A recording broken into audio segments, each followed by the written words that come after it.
আওয়ামী লীগের সময় যে বক্তব্য দিয়েছে মন্ত্রী সাহেব সেটাই দিয়েছেন। কুত্তামার্কা নির্বাচনের সময় 14 সাল থেকে এত লোক মারা গেল, একজন লোকও ক্ষতি পারেন কেন? রবিউল আলমকে এ বিষয়ে একটি সংক্ষিপ্ত বিবৃতি প্রদানের জন্য আহ্বান জানাচ্ছি। বিসমিল্লাহির রহমানির রহিম।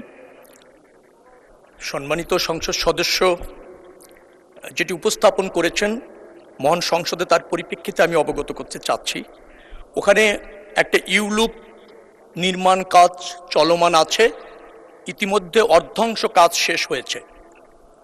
এই মুহূর্তে ওই প্রকল্পের ব্যয় বাড়ানোর কোনো সুযোগ নেই, যার ফলে আমরা ভূমি অধিগ্রহণের যে ব্যয় সেটাকে সীমিত করে পূর্ত কাজের ব্যয় আরেকটু বাড়িয়ে যে বাজেট আছে সেটাকে অ্যাডজাস্ট করে এখানকার যে ওভারপাসটা আছে সেটা সম্প্রসারণ করবার জন্য আমলে নিয়ে ইতিমধ্যে নকশা প্রণয়ন করেছি।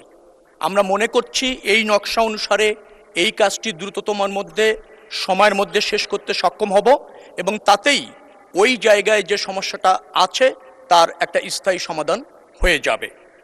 আরেকটি জায়গা এখানে উল্লেখ করা প্রয়োজন বিষয়, ঢাকা চট্টগ্রাম যে মহাসড়ক আছে এটা 10 লেনে উত্তীর্ণ করবার একটা প্রকল্প ইতিমধ্যে ফিজিবিলিটি স্টাডি চলমান রয়েছে।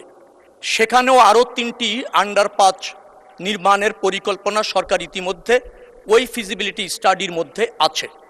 পাদুয়া বাজারে যে ইউলিপের কথাটা বলা হচ্ছে সেটিকে আবার আমরা ইন্টারসেকশন যেভাবে আছে তার অধীনেও আরও 2টি আপনার আন্ডারপাস নির্মিত হবে, যার ফলে 5টি আন্ডারপাস ওই অঞ্চলে নির্মাণের পরিকল্পনা ইতিমধ্যে সরকার গ্রহণ করছে। দ্রুততম সময়ের মধ্যে বিশদ নকশা আপনার প্রণয়নের কাজ চলছে। আমরা এরপরে ডিপিপি উপস্থাপন করে এই ব্যাপারে যে সমস্যাটা আছে তা সমাধান করতে ইতিমধ্যে পদক্ষেপ গ্রহণ করেছে সরকার।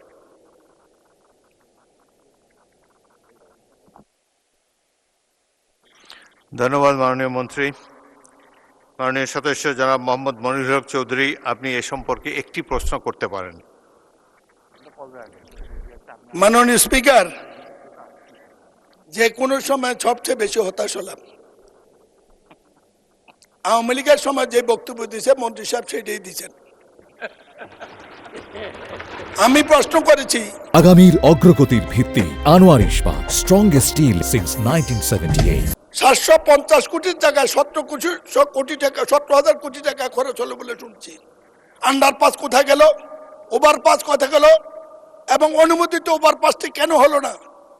আরেকটি রাস্তা হলো এখানে ব্যারিকেড দিয়ে রাস্তা বন্ধ করে দিল কুত্তামার্কা নির্বাচনের সময় 14 সালে।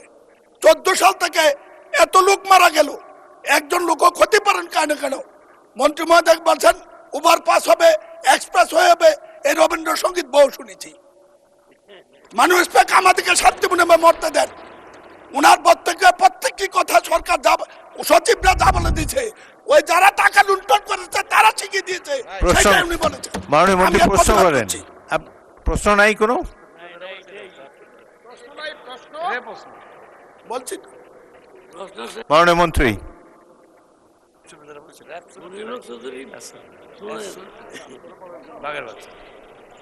প্রকল্পটি এর আগের থেকেই বাস্তবায়ন চলমান আছে।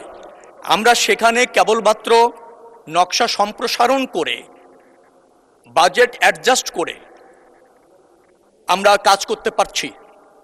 আর এখন যে প্রকল্পটি নেওয়া হচ্ছে 10 লেন করবার ক্ষেত্রে ঢাকা চট্টগ্রাম মহাসড়ক, সেখানে কিন্তু ওই অঞ্চলের দুর্ঘটনা, ওই অঞ্চলে যানবাহন চলাচল ক্ষেত্রে যে শৃঙ্খলা, যে ইন্টারসেকশনগুলি আছে সেটা যাতে প্রচুর যানবাহনকে ম্যানেজ করতে সক্ষম হয়, যেহেতু পদুয়া বাজারের বেশ কিছু আপনার যুক্ত আছে ইন্টারসেকশন, সেটাকে পরিকল্পনা করে আগামী দিনে যে প্রকল্পটা যাচ্ছে সেখানে আছে।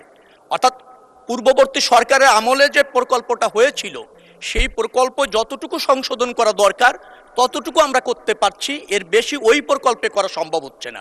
সরকার নতুন এসেছে, নিশ্চয়ই মাননীয় সংসদ সদস্য তিনি আমাকে এই বিষয়ে জ্ঞাত করেছেন।